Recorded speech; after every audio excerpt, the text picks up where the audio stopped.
এদিকে শেষ দিকে এসে জমে উঠেছে সারা দেশে কোরবানির পশুর হাট। রয়েছে পর্যাপ্ত পশু, দাম নিয়ে মিশ্র প্রতিক্রিয়া জানিয়েছেন ক্রেতা বিক্রেতারা। ডেস্ক রিপোর্টে দেখুন বিস্তারিত। চট্টগ্রাম নগরীতে স্থায়ী ও অস্থায়ী মিলিয়ে 10টি হাটে কোরবানির পশু কেনাবেচা হচ্ছে। ক্রেতা বিক্রেতাদের হাক ডাকে সরগরম হাটগুলো। নজর কাড়া গরু উঠেছে উত্তরাঞ্চলের সবচেয়ে বড় পশুর হাট রাজশাহীর সিটি হাটে। চাহিদার তুলনায় পশু মজুদ ও সরবরাহ বেশি হওয়ায় দাম কিছুটা কম, দাবি ব্যবসায়ীদের। প্রত্যাশিত গরু যেটা চেয়েছিলাম সেটা পেয়ে গেছে আলহামদুলিল্লাহ। গরু আজকে হাটে খুব কম দাম, আমি 90,000 টাকাতে গরু কিনেছি। ব্যাপক চাহিদা রয়েছে পার্বত্য চট্টগ্রামের পাহাড়ি গরুর। রাঙামাটি সহ বিভিন্ন এলাকার হাটে জমে উঠেছে বেচাকেনা।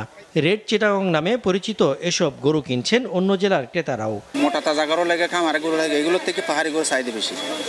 তার কারণে এখান থেকে আবার গরু অনেক গরু চলে যাবে। আমরা যেগুলো পালন করি ওগুলোর মধ্যে কোনো ইনজেকশন নাই, এগুলো খুব মাংসটা একদম খাঁটি সুস্বাদু। বিভিন্ন উপজেলার রাঙ্গুনিয়া, চিটাং, রাউজান বিভিন্ন জায়গার থেকে গরু কেনার জন্য বিভিন্ন গ্রাহকরা এসে এখান ট্রাক পুরোপুরি নিয়ে যাচ্ছে এরা।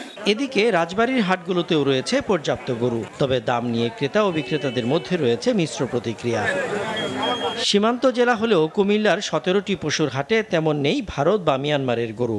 দাম তুলনামূলক কম হওয়ায় ক্রেতারা খুশি হলেও উৎকণ্ঠায় খামারিরা। বাজার নিয়ন্ত্রণে আছে, বাজারের দাম ক্রেতার ক্রয় সাধ্যের ভিতরেই আছে। ব্রাহ্মণবাড়িয়ায় জমে উঠেছে কোরবানির পশুর হাট। জেলার বিভিন্ন স্থান থেকে আসা খামারি ও পাইকাররা বিক্রি করছেন পশু। বিক্রেতারা জানান গোখাদ্যের দাম বেড়ে যাওয়ায় লাভ নিয়ে শঙ্কায় তারা। বরিশালের বিভিন্ন হাটেও কোরবানির পশুর হাটে ব্যাপক বেচাকেনা হচ্ছে। আবহাওয়া অনুকূলে থাকায় ভোগান্তি ছাড়াই হাট থেকে গরু নিয়ে ফিরছেন ক্রেতারা। পশুর হাটে চাঁদাবাজি বন্ধসহ জাল টাকা বিস্তার রোধে প্রশাসনের পক্ষ থেকে নেওয়া হয়েছে বিশেষ ব্যবস্থা। সজীব সাদিক, মাছরাঙা নিউজ ডেস্ক।